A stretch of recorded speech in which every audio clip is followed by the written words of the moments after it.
Without fear, there is no bravery. You think people fighting for their rights, you think people boldly walking down the street, although being ostracized and mocked by others, you think they are without fear? No. That is strength that comes from going against the grain. Even expecting, and this is a key, even expecting mockery and derision out of the people who look to misunderstand. I'm always putting things into perspective, and one thing that I learned about the world around me, the world around us, some say it's a jungle. I agree. Surrounded by parasites. You know, I like to do my little that's what a lot of people are. They're just like just little gnats at you and things like, or just trying to just nibble at you piece by piece. One of the greatest tools that you need at a time like this is the expectation. Now, I've spoken out against expectations and how, they're kind of synonymous with heartbreak, but I didn't necessarily speak out towards expecting the worst and the benefits of doing such a thing. That, it doesn't mean you're necessarily pessimistic or doom and gloom to be around. It's just that, as I've been told, I think I learned this in Thick Face Black Heart, that you should expect, no matter if it happens or not, everything that you put out there to be kind of the target for someone to tear apart. If you put out a piece of art, can't expect for everyone to like it. If you put out your opinion, you can't expect for everyone to agree. If you take pictures of yourself, no matter how many photos you take, no matter how many different angles you try until you feel like you finally got it right, you can't make everyone like it. And because of this, only one opinion should matter for the most part when it comes to what you put out into the world, and that's your opinion. You know, I'm a pretty progressive person, even though I may not understand everything. It's not my place to try to understand everything, but to accept the things that I cannot control, accept the things that I don't understand, especially when it pertains to other people in their lives. So when I look in, and it's probably less of a case now, but even if it's still a case. So when I look at someone like a gay man, for example, he presents himself to the world. Maybe he's extremely flamboyant. Maybe he talks similar to how a woman would talk. And maybe he's just extremely sassy and extra and dramatic. And without that being the case for me, I understand how much bravery that must take. You may be out in public, people staring at you, people mocking you, people calling you all types of names. That's where my respect is. My respect is for that person who's out there just being themselves, in spite of all the people who are looking to get a quick joke out of them, give them a little, that will give them a little self-esteem boost. I respect someone who can endure that, because there are a lot of people who are afraid to leave the box, who may never have to deal with that. They're in this box out of fear, by the way. And just because you have fear doesn't mean there's going to be some bravery tied to it. Some people, they have fear and they stay just within the confines, so it doesn't it doesn't encourage them to fight back. It doesn't put the fire on them. It's just enough flame to keep them away from the stove. Some people see the stove and they don't come near it because fire. Some see the stove and they say, "I gotta eat, regardless. Nobody gonna cook for me. Nobody gonna cook for me." All right, this is why I'm big on guarding yourself, and you guard yourself by mentally preparing for what the world will throw at you. So you gotta expect it all, you know. And this is how everyone can tap into a warrior spirit. You don't have to join the military if you don't want to, but the principles are all the same. There's a reason why a book like The Art of War has lasted for so long and is still relevant to this day. And that's because most of the war happens right here, in between the ears, behind the eyes. That's where the war is. And what I found is there's no greater foe than the person you see when you look in the mirror. No greater foe. And there's no greater fear like being afraid of yourself, being afraid of what's going on in your mind. There's no greater fear. All right. So, guys, a lot of you may have heard me talk about this. And my bouts with depersonalization is the scariest thing I've ever faced. And because of that, because of the battles within my mind, the things on the outside started to bother me a lot less.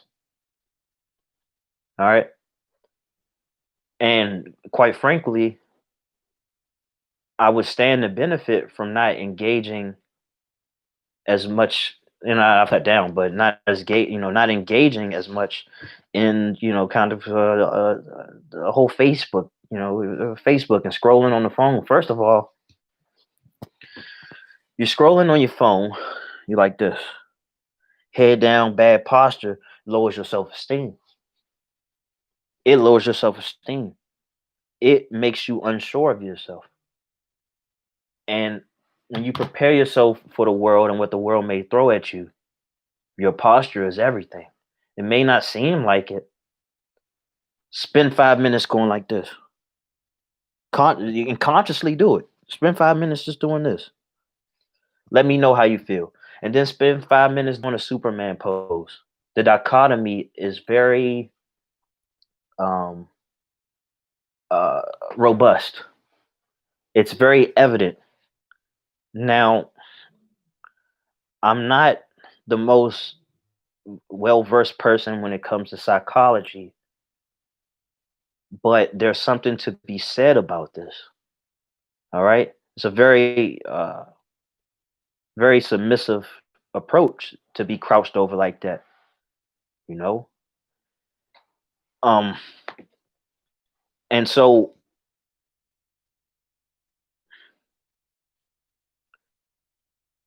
when I spend more time away from that, unplugging, detaching, I have no other circumstances in my life when I am like this. All right. If I'm in my chair, if I'm even playing the game, I'm sitting back in the chair, I'm looking up. I ain't looking down. I'm looking up. If I'm meditating, I'm looking up. I have my back straight. This is how we need to put ourselves into this world. All right. Or if ever I am crouched over a little bit, I'm doing things with my hands, which is very powerful. So if I am a little crouched over, it's because maybe I got my hands on some chess pieces. All right. I'm making moves. This is building up my confidence. This is not only building up my confidence, but building up my focus. All good things. All right. And what I realized that, maybe I heard some rumblings about it, but nothing can really teach you this like actually engaging in it. But what I realized through the amount of time that I spent playing chess is that when you're thrown into the real world, you just seem to be more prepared for everything life throws at you. And that's because you see, chess forces you to see moves that may never happen. All right. And that's why it's not just a game. It's just like life. It's like you can have all these plans for yourself, and one move that was out of your control may have happened that will change every move that you had planned. Every move that you had planned will be altered. And so now you got to move off the fly based on other, other methods of thinking, other approaches that you have taken to to life. All right, to chess and to life. Okay, and so that's why it's good that you don't get solidified with one plan or one move or have this linear way of thinking, because it's good to understand what you can control, and you can control what you can control, but then the things that you can't control may knock you off of your pattern of thinking. And so that's why you got to be fluid in a sense.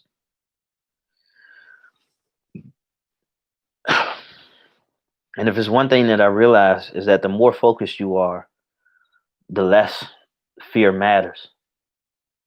It's because, and like a lot of us, we are fearful for things that may not happen, things that have happened, and things that will inevitably happen. Things that will inevitably happen, like dying or someone that you love dying and things like that.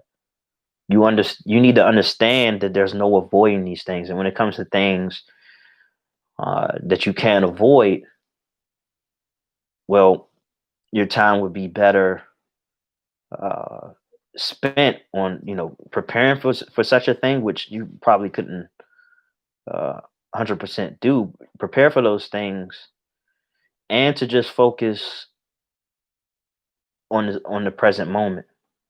Because you never know when these things will come. You know what I'm saying?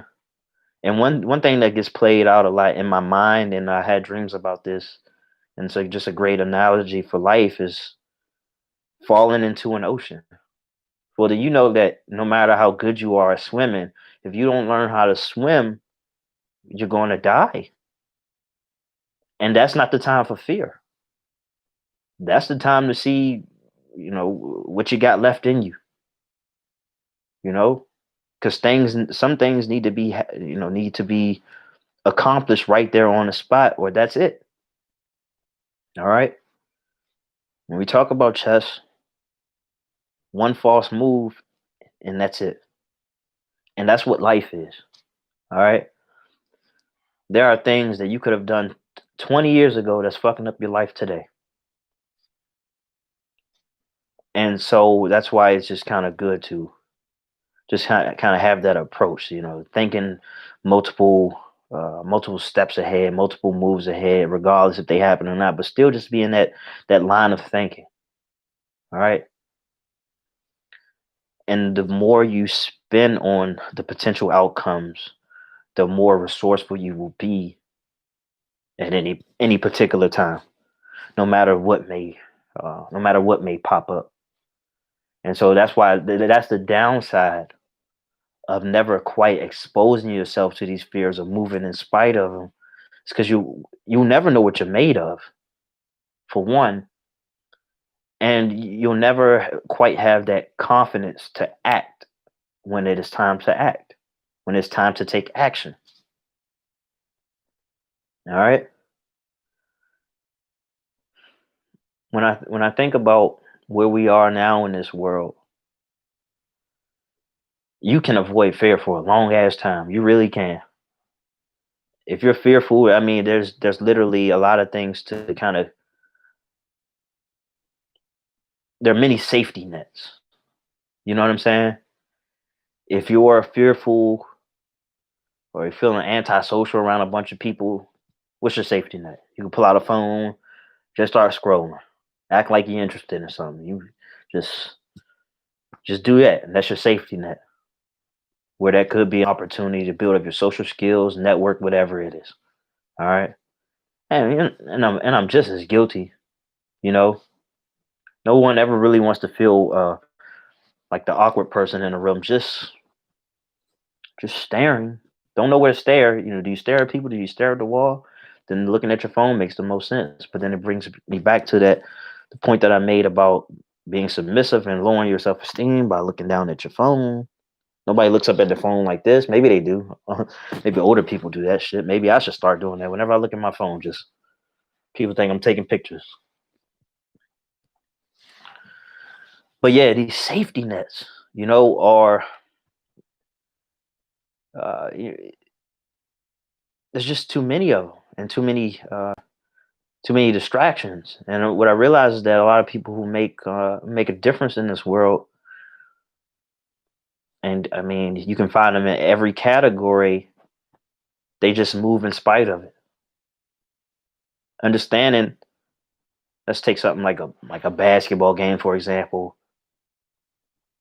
You know, the people are roaring and making noise. They're talking shit, but that's what they do, and you should have already known that. And so, is your goal to separate from that? But you do that in practice. You do that in practice. Just like if you have stage fright when it comes to maybe stand up comedy, singing, or whatever, well, then you do a simulation of sorts. And when you practice by your lonesome, whomever you're with, or in the darkness of your room, whatever it is, then you envision, the toughest crowd ever. And you envision not being phased by, no matter how harsh the crowd is, you know? Even this is one of the greatest, actually, this is one of the greatest things that I've ever kind of come to the conclusion of is that if you can find a way to be playful, in a sense, and this doesn't mean you're being childish, but if you can find a way to be playful when the tension is high, then you have the power. Just be playful because you're not going to make it out alive, unfortunately. No matter how pretty you look, no matter how much money you make, no matter how many people love you, you're not going to make it out alive. And because of that, need to understand that every moment is precious. Now, it's not to be played with, but there is some value to being playful. It really is. It's like something I heard of Snoop Dogg say, whatever. I'm playful, but I don't play. Really. So guard yourself. But it's like being a wolf, so you can be that sheep and just roam. You know what I'm saying? You got to have that dichotomy. You got to have both things working for you. Especially to all of my parents out there, you understand what I mean. You got to be snappy sometimes, so your child and as well as yourself can be playful.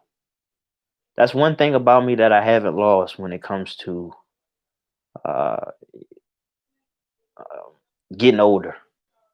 I'm almost 30 years old, but a great deal of my imagination I still have. A great deal of who I was when I was 4 and 5 years old. I'm still that kid. I'm still asking a lot of questions, even when I think I know the answer to 'em. I still mean right by this world, and I still put my guard down many times, leaving myself open to hurt. You know, that's me. But I learned from that, and it is because I learned from that I haven't quite allowed this world to take away the goodness in my heart. And it is very easy to internalize how people treat you, and then you go treat others that way. People who didn't even deserve it. Now I'm a little bit more lenient towards treating people the way they treat me. More lenient towards that.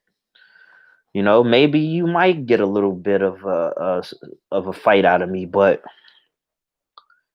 as I get older, I start to, I realize more and more the significance of ignoring. Now, when I say ignoring, I mean understand the prizes for every game you play. And this is why you got to have a great deal of respect for yourself. True to the last video I made, you got to have a great deal of respect for yourself so you don't settle for these sorry ass prizes. Like, do you really want to spend your precious time and energy and your mental fortitude going back and forth with somebody on Facebook, trying to come up with all these clever ass insults? If you're so goddamn clever, put it in a book, put it in your video, put it in your content, put it in. I mean, goddamn, use it to your advantage.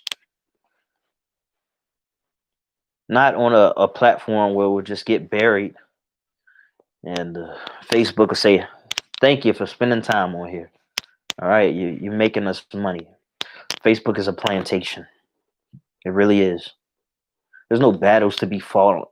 There's no battles to be fought on Facebook. It really isn't. All right. Well, I mean, for some, yeah, maybe. Okay.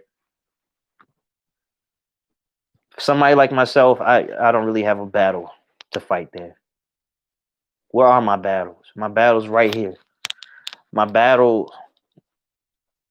My battles. Well, I said, yeah, they consist. They consist in my mind, but they also exist where creations need to unfold. All right. I got to use my hands. I got to use my resources. I got to use, my books and all of those things. Any bit of leverage. All right. That's where my fight and that's where my tools are. All right. My fight is making my life better and personal accomplishments. They mean nothing when the people around you are suffering. All right. My fight is to make sure that I can take care of my mother. All right. Take care of my child and other people who may pop up in my life. It means nothing to me. Things are just going good for myself. That's nothing. It really means nothing. And they say suicide is painless. That's the song. By the way, that's the TV show MASH. That's the theme song. Suicide is painless. It just don't have any words on there, but those are the lyrics. Suicide is painless. All of that. And if I were only about myself, then I definitely would have committed suicide a long time ago. But my purpose is greater than this flesh, is greater than what I can gain out of this world. This is why we fight. We don't just fight for ourselves. You fight for yourself, and well, it's a meaningless fight. All right. And that's when you want people to praise you for what you do for yourself. You want the recognition for what you can do for yourself, how good you look. Oh, look at my beautiful body, or whatever it is. You want the glory for that. And you're not willing to do anything for anybody else. What a loser life. It's a loser life. It's a loser mentality. Because true people, true fighters, when it comes to taking on the fear that you may feel, they fight for other people. They may even fight for people who won't fight for them. And it's okay. It's just something that you're guided to do. It's your North Star, doing what's right. Seeing somebody get bullied and then you want to step in and say, hey, you know what? You want to bully somebody? Bring it on over here, buddy. Bring it on over here. Because you've been bullied. You've been knocked down. You've been fearful. But now you got time. Now you're about that action. Now you want to see about it. What's up?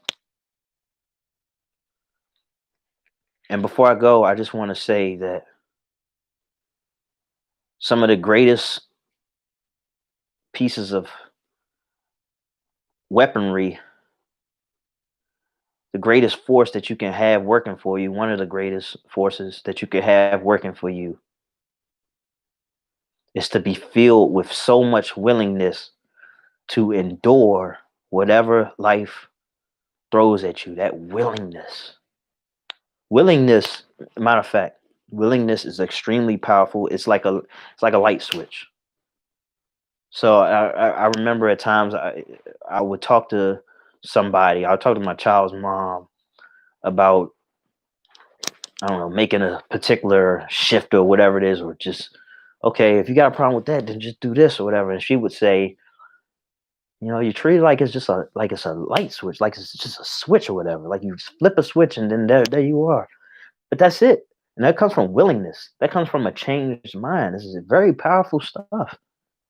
It really is. Or have you ever been to that point where you were just so fed up that your insecurity was like, you know what, I'm gonna leave. Your fear was just like, hey, you know what? I ain't trying to fuck with him right now, so let me go ahead and leave. You know what I'm saying? Somebody was just fucking with you so goddamn much, and then you like, you know what? I ain't scared of you for real. You know what I'm saying? This is that fire inside of you, just burnt it to pieces, burnt it to ash, and you say, you know what? All right, throw it at me then. And one thing that I realized in my 30 years is that once you start facing fear, boy, fear start looking smaller and smaller. It really does. The things that you were fearful of, they don't look that big anymore. And you realize that you created that mountain. You created the mountain when it was just an anthill all along. You know what I'm saying? It's like you zoomed in on the anthill and then took a picture of it. It's like, God damn, that mountain. How am I supposed to climb that? And then once you step foot to it, it's like you zoomed out. You're like, this little ass. What the anthill? I can stomp this shit. You know, just like our problems. Zoom out, and look how small we are. Look how feeble we are. We're nothing. We nothing. We don't even show up. We don't even show up. You look at the goddamn map, but you don't even show up. Not even ants.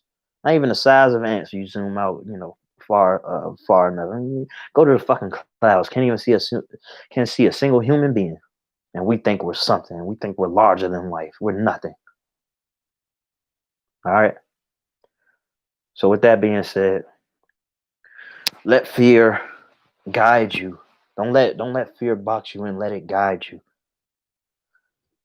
Let it encourage you to go against the fucking grain. And that's it.